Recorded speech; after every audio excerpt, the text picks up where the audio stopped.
एक बार भगवान नारायण लक्ष्मी जी से बोले, लोगों में कितनी भक्ति बढ़ गई है, सब नारायण नारायण करते हैं। तो लक्ष्मी जी बोली, आपको पाने के लिए नहीं, मुझे पाने के लिए भक्ति बढ़ गई है। तो भगवान बोले, लोग लक्ष्मी लक्ष्मी ऐसा जाप थोड़े ही ना करते हैं। तो माता लक्ष्मी बोल की, विश्वास ना हो तो परीक्षा हो जाए। भगवान नारायण एक गांव में ब्राह्मण का रूप लेकर गए। एक घर का दरवाजा खटखटाया। घर के यजमान ने दरवाजा खोलकर पूछा, कहाँ के है? तो भगवान बोले, हम तुम्हारे नगर में भगवान का कथा कीर्तन करना चाहते हैं। यजमान बोला, ठीक है महाराज, जब तक कथा होगी आप मेरे घर में रहना। गांव के कुछ लोग इकट्ठा हो गए और सब तैयारी कर दी। पहले दिन कुछ लोग आए। अब भगवान स्वयं कथा कर रहे थे तो संगत बढ़ी। दूसरे और तीसरे दिन और भी भीड़ हो गई। भगवान खुश हो गए कि कितनी भक्ति है लोगों में। लक्ष्मी माता ने सोचा अब देखा जाए कि क्या चल रहा है। लक्ष्मी माता ने बुढ़ी माता का रूप लिया और उस नगर में पहुंची। एक महिला ताला बंद करके कथा में जा रही थी कि माता उसके द्वार पर पहुंची, बोली, बेटी जरा पानी पिला दे। तो वो महिला बोली, माताजी 3:30 बजे हम मेरे को प्रवचन में जाना है। लक्ष्मी माता बोली, पिला दे बेटी, थोड़ा पानी, बहुत प्यास लगी है। तो वो महिला लौटा भर के पानी लाई। माता ने पानी पिया और लौटा वापस लौटाया तो सोने का हो गया था। ये देखकर महिला अचंभित हो गई कि लौटा दिया था तो स्टील का और वापस लिया तो सोने का हो गया। कैसी चमत्कारिक माता जी हैं। अब तो वो महिला हाथ जोड़कर कहने लगी कि माताजी आपको भूख भी लगी होगी, खाना खा लीजिए। ये सोचा कि खाना खाएगी तो थाली, कटोरी, चम्मच, गिलास आदि भी सोने के हो जाएंगे। माता लक्ष्मी बोली, तुम जाओ बेटी, तुम्हारा प्रवचन का टाइम हो गया। वह महिला प्रवचन में आई तो सही, लेकिन आसपास की महिलाओं को सारी बात बताई दी। अब महिलाएं ये बात सुनकर चालू सत्संग में से उठकर चली गई। अगले दिन से कथा में लोगों की संख्या कम हो गई। तो भगवान ने पूछा कि लोगों की संख्या कैसे कम हो गई? किसी ने कहा, एक चमत्कारिक माताजी आए हैं।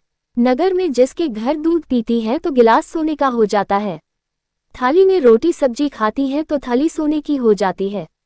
उसके कारण लोग प्रवचन में नहीं आते। भगवान नारायण समझ गए कि लक्ष्मी जी का आगमन हो चुका है। इतनी बात सुनते ही देखा कि जो यजमान सेठ जी थे वो भी उठ खड़े हो गए।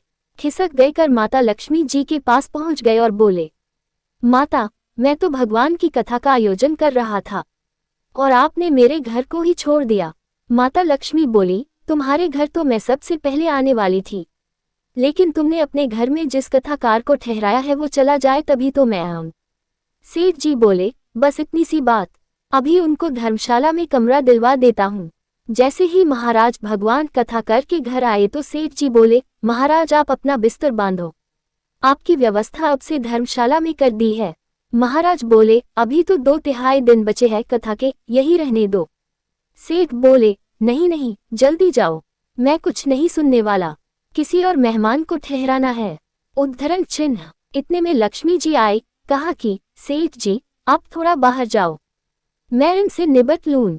माता लक्ष्मी जी भगवान से बोली, प्रभु अब तो मान गए।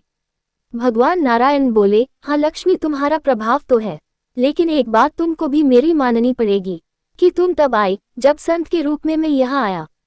संत जहाँ कथा करेंगे वहाँ लक्ष्मी तुम्हारा निवास जरूर होगा।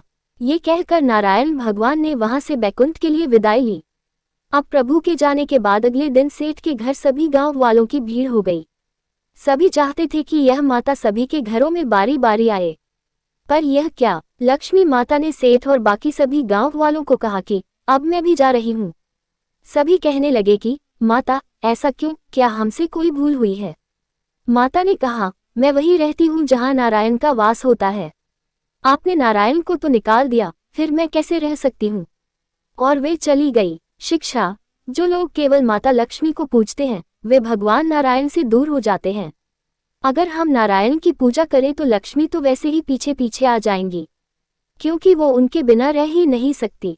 जहाँ परमात्मा की याद है वहाँ लक्ष्मी का वास होता है। केवल लक्ष्मी के पीछे भागने वालों को न माया मिलती न ही राम। जय श्री हरि नारायण। अगर आपको यह मेरी वीडियो पसंद आई हो तो वीडियो को लाइक, शेयर एंड सब्सक्राइब जरूर करें।